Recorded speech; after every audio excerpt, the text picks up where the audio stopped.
Hi, I'm Dr. Kat Childers, Academic Technology Coordinator. And I'm Christine Jesse, Classroom Technology Coach. And this is Vartek Tuesday. Welcome to this week's segment of Vartek Tuesday.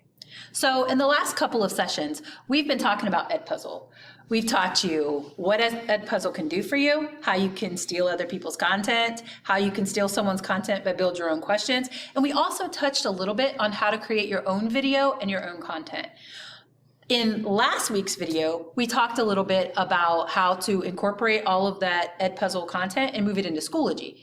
But this week, we decided that if we're going to touch on how to build your own content, you might need to know how to do that.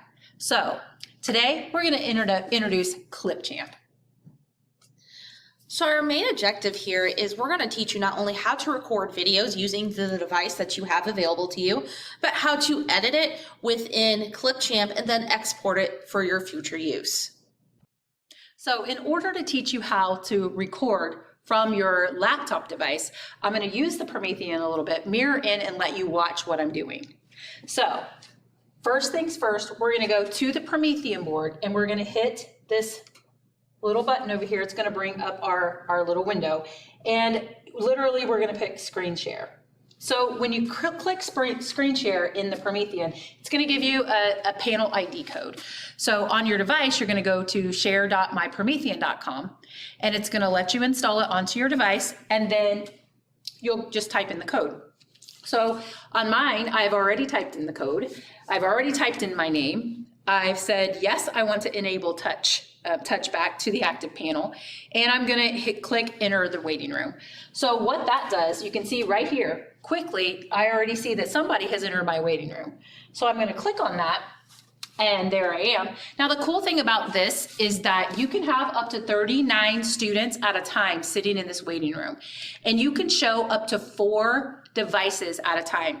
So if you're doing a lesson and you want kids to present, you want them to show their ideas, to talk about things, whatever the case may be, you have control not only on who you're going to pick to do that presentation, but you get to decide how many of them are showing at one time. For the purpose of this video recording though, I'm going to go ahead and share my screen and then I'm going to click share, so that you're going to see from here on out, you're going to see what I'm doing on the actual computer. So I'm going to step back a little bit so that you can see. And here are the steps. So the first thing that you want to do is log into your device. I've already done that. So now that I'm on the device, I'm going to come down here to my start button, the Windows start button right here in the corner. You're going to click on that button. You're going to find camera. I've got it right there. I'm going to click on it. My camera's coming up. You see it's front facing already. You've got 2 choices here. You're either going to have it on your photos so that you can take a photo, or you're going to have it on video so that you can take a video.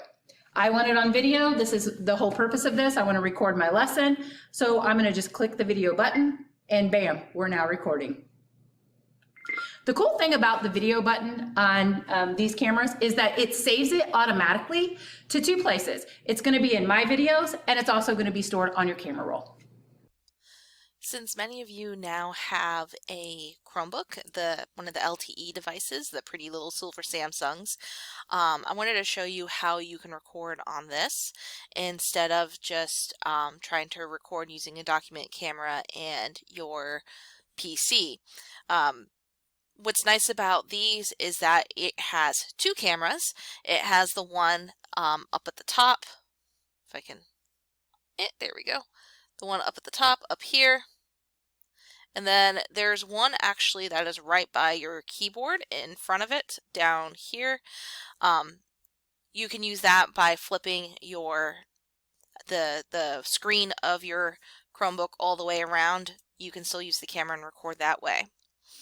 All right, so the first thing we're going to do is I'm going to log in.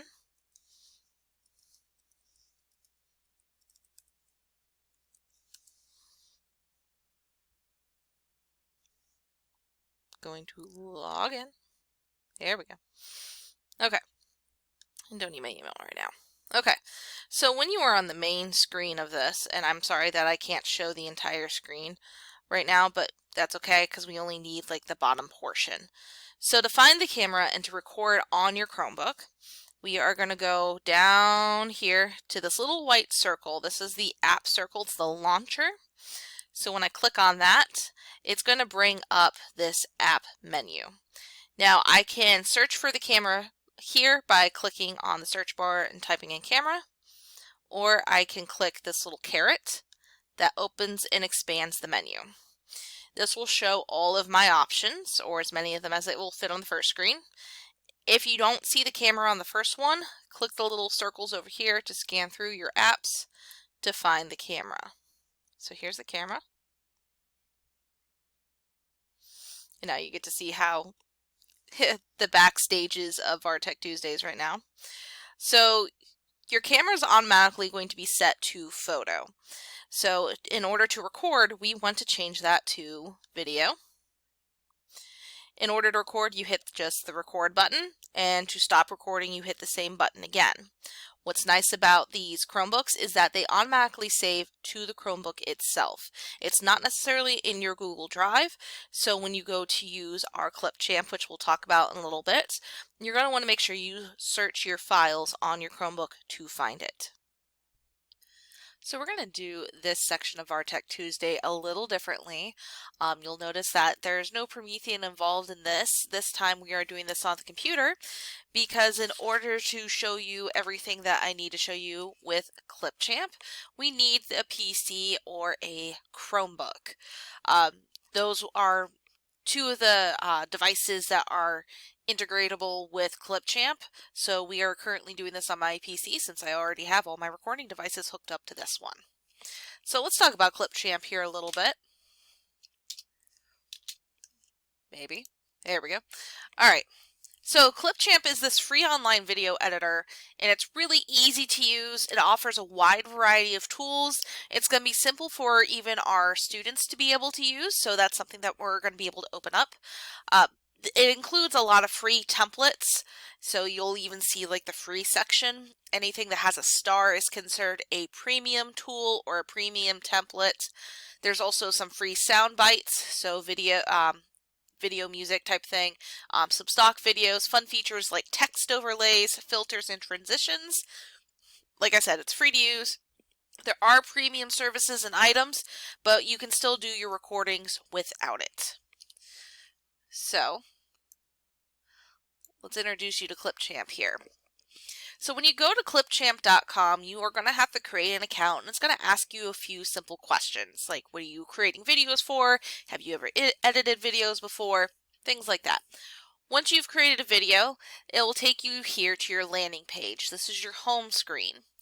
So up here at the top, it gives you options to start with a template. We can also create a video by hitting this plus sign over here or a plus sign down here. We can look at our past videos over here. And we can take a look at template library to see what templates have already been created.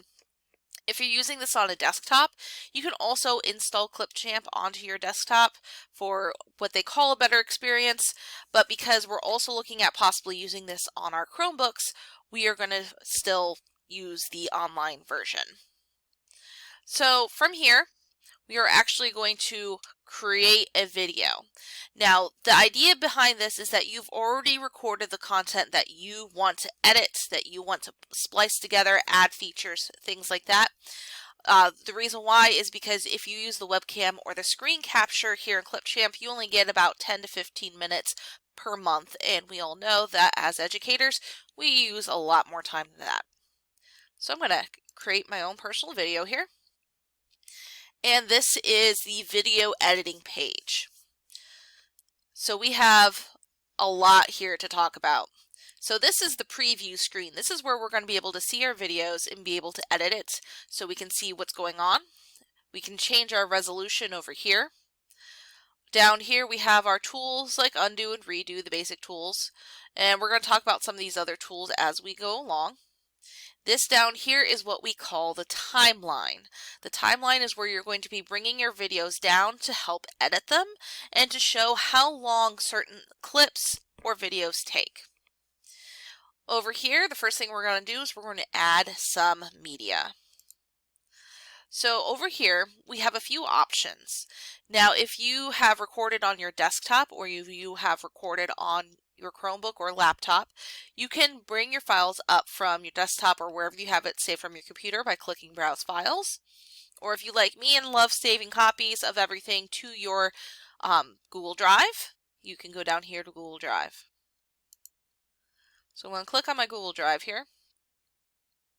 It says, images and videos. So I'm going to go to the folder where I know the videos that I want to edit are.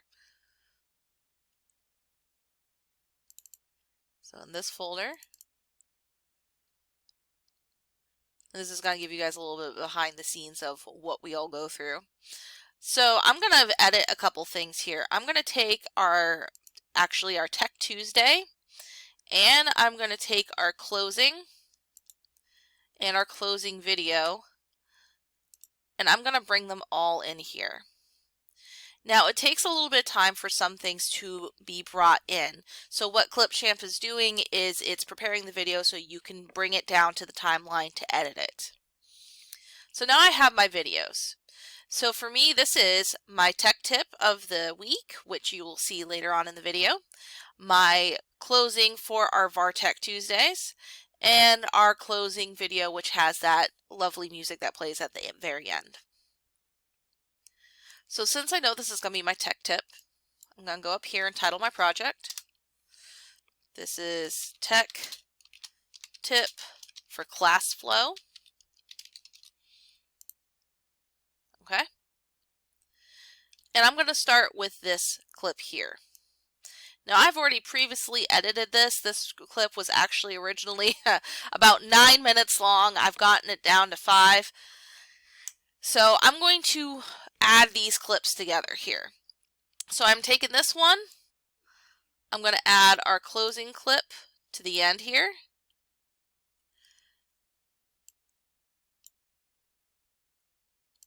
Scroll. I'm going to try to scroll. Alright, I don't need to scroll because it's already at the end here. And then I'm going to add my Vartek Tuesday all the way at the end. Oops, at the end. There we go. Drag that down. Now, a couple things I know is that my closing video, I need to actually edit a little bit. I need to resize it and move it so that way it fits better. So like I know, for example, that right about here, I need to cut this because we're done talking and then all you see is us walking up to the video camera to stop the video. So I'm actually going to do what we call a split. A split is what takes a video clip and splits it into multiple pieces. So I'm going to split that right there. So now I have the portion of the clip that I want to use, which is our Vartek Tuesday closing. And then the portion of the clip that I don't want to use, I can now delete. So now I have a nice flow between the end of the tech tip to our Vartek closing.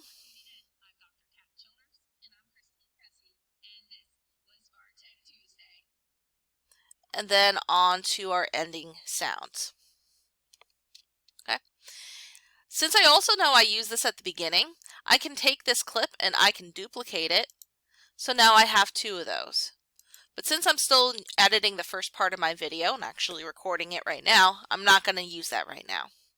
I can also zoom in on my videos to get a better look at it, zoom out, and then fit it to screen so I can see what's going on here better.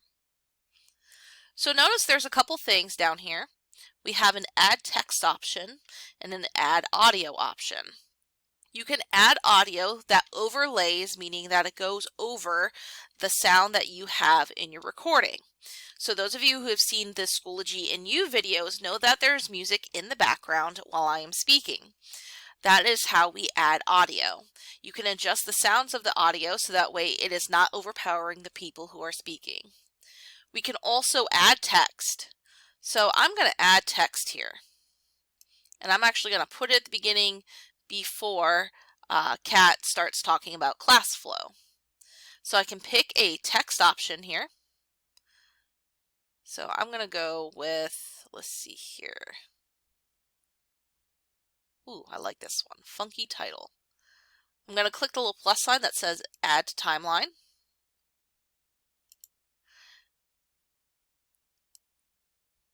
And see, it goes right over the text. If I want to add the text, because obviously I don't want to say your text here, I can go up here to text,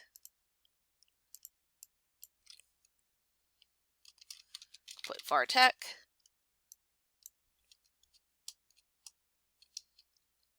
or I can put tech tip,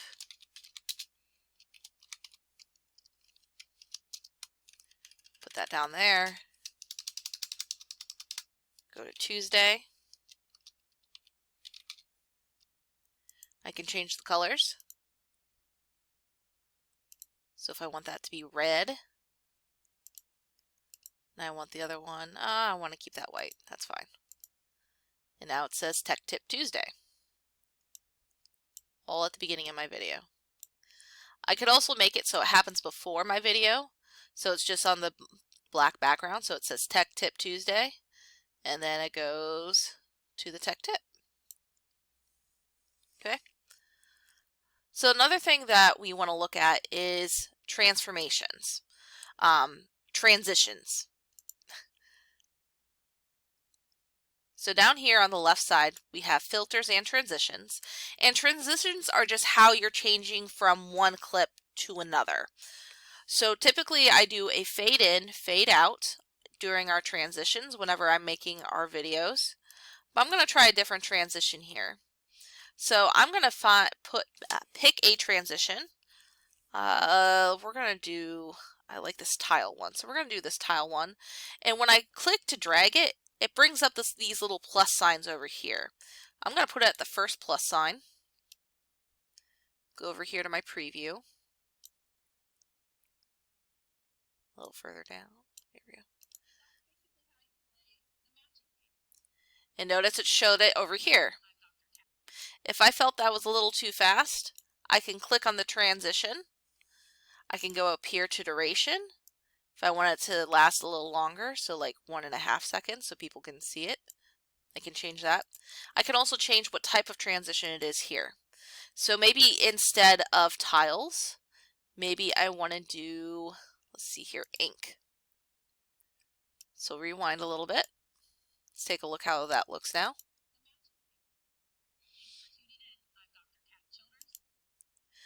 And I'm going to add one more. Let's do a spin. And I'm going to put that on my second one. And this is the transition that's going to go to my end titles.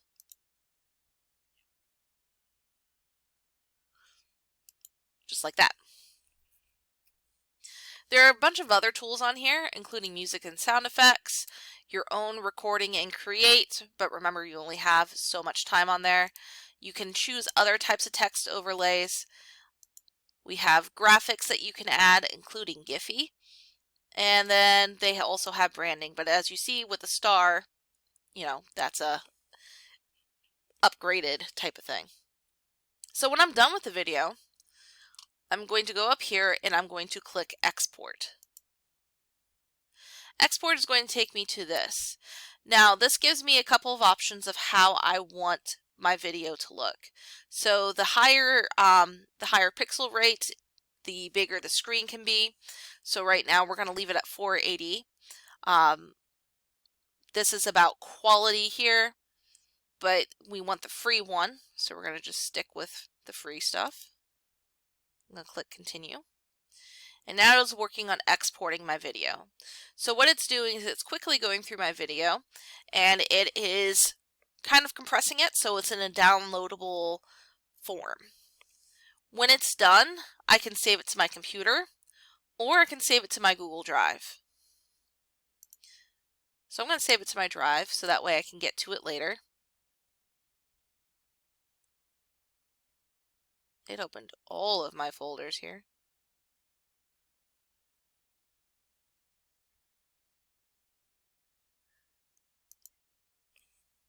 So let's do this. Oh, there it is, season 1. episode 5.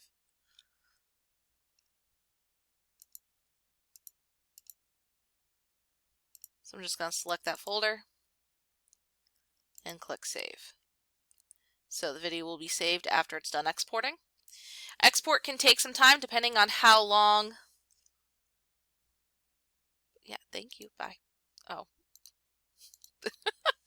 Sorry about that. Exporting can take a little bit of time. So this is the expected how long it's going to take. Once it's done exporting, you can share it, you can download it, you can also embed it. So you have different sharing options. So what I will do with this video when I'm done with it is I'm actually going to add it to the rest of our Tech Tuesday, so that way we can send it out to you.